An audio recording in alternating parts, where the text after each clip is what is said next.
Hello students. तो आज का हमारा क्वेश्चन नंबर 4 है कि 1 व 99 के मध्य 20 समांतर माध्यम का योग ज्ञात कीजिए। तो देखिए इस प्रकार से कोई एपी बनेगी 1, फिर A1 A2, इस प्रकार से A20 और 99। ठीक है, इसने कहा गया है कि इनका योग ज्ञात कीजिए। ठीक है, तो ये कोई एपी होगी जिसके अंतर्गत A बराबर 1 है, Tn बराबर 99 है और n बराबर, देखो 20 तो ये पद है, 21 और 22 पद ये है, तो दो पद ये है तो 22 पद होगी टोटल। अब हमें कहा गया कि इन दोनों का योग ज्ञात कीजिए, इन सब का याद 20 पदों का योग। तो देखिए अपन इसे इस प्रकार से सोल्व कर सकते हैं। देखो समांतर श्रेणी में n पदों का योगफल होता है, जैसे s 22 ज्ञात करना है तो 22/2 तो 11 है। ठीक है, उसके बाद a जोड़ an का फॉर्मूला होता है, जैसे समांतर श्रेणी में n पदों का योगफल का फॉर्मूला होता है n/2 इंटू a जोड़ an। ठीक है, जैसे n यहाँ पे 22 है तो 2 का भाग दिया 11 आ गए, फिर a है 1 है और an है वो 99 है, तो ये हो गए 100। ठीक है, तो जो s 22 है वो तो आ गया 1100।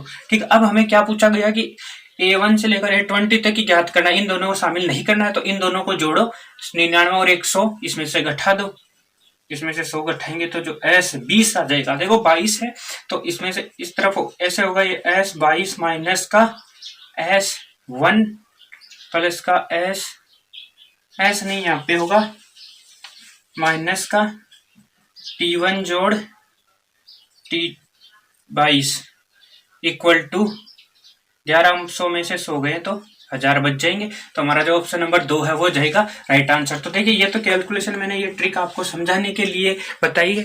आपको एग्जाम के अंतर्गत यदि कोई ऐसा क्वेश्चन देखने को मिले तो आपको उसे सिंपल वे में कैसे करना है। सबसे पहले आपको देखो 20 है तो इन दोनों को करके 22 पद हो गए। ठीक है, 22 में डायरेक्ट जो जितने भी पद आते हैं उसमें 2 का भाग देके लिखने था, 20 और 2 22, 20 और 2 22 और 2 का भाग देंगे तो 11 हो जाएंगे। ठीक है, ये आपको डायरेक्ट दिमाग में बात रख लेनी है। उसके बाद डायरेक्ट आपको करना क्या है, इस वाले को और इस वाले को जोड़ना है, इन दोनों को जोड़ेंगे, गुणा कर दो, 99 और 100 से गुणा करना है। ठीक है, तो टोटल आ जाएंगे 1100। ठीक है, उसके बाद आपको देखो यहाँ पर जो भी पूछा जाए, वैसे तो नॉर्मली उन सभी समांतर माध्यम का योग पूछता है, यदि इन दोनों के मध्य सभी समांतर माध्यम का योग पूछे तो आपको इन दोनों को जोड़ के घटा, एक बार गुणा करना है, एक बार घटा देना है। गुणा करोगे 1100 होगा और जब घटा दोगे तो ये हो जाएगा 1000। इस प्रकार से आप इसे डायरेक्ट बिना कुछ लिखे, यदि इतना ट्रिक तो मैंने आपको ये सब लिखे तो इसलिए बताया था कि आपको ये समझ में आ सके कि आपको करना क्या है।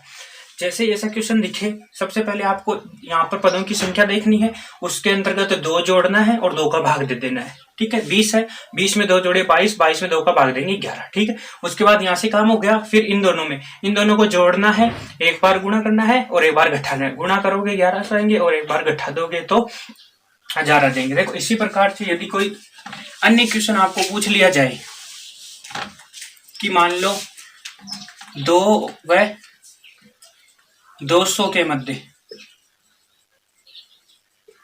ठीक है, 2 व 200 के मध्य 50 समांतर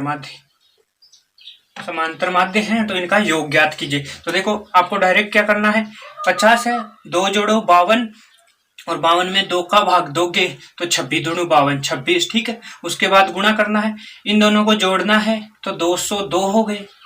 ठीक है, अब ये 202 ही घटा देने, इनको गुणा करोगे तो 26 कम 26, 26 2 52।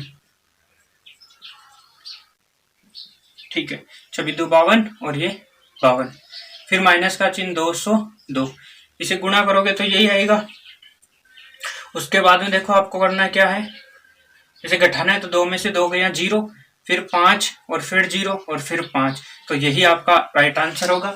आप डायरेक्ट अगर इसे फॉर्मूले से करना चाहो तो वैसे ही सॉल्व करके देख लीजिए। देखो समांतर माध्य 50 है तो उनका योग पूछा है, तो यहाँ पर देखो ये तो हो गया इसका A और ये हो गया उसका Tn वाला, उसी फॉर्मूले से किया है आपने भी, तो इसका जो राइट आंसर है वो आएगा 50/50। तो इस प्रकार से इस क्वेश्चन को मैंने ये एग्जाम्पल दे के और समझा दिया है। आई होप आपको ये ट्रिक अच्छे से समझ में आ गई होगी।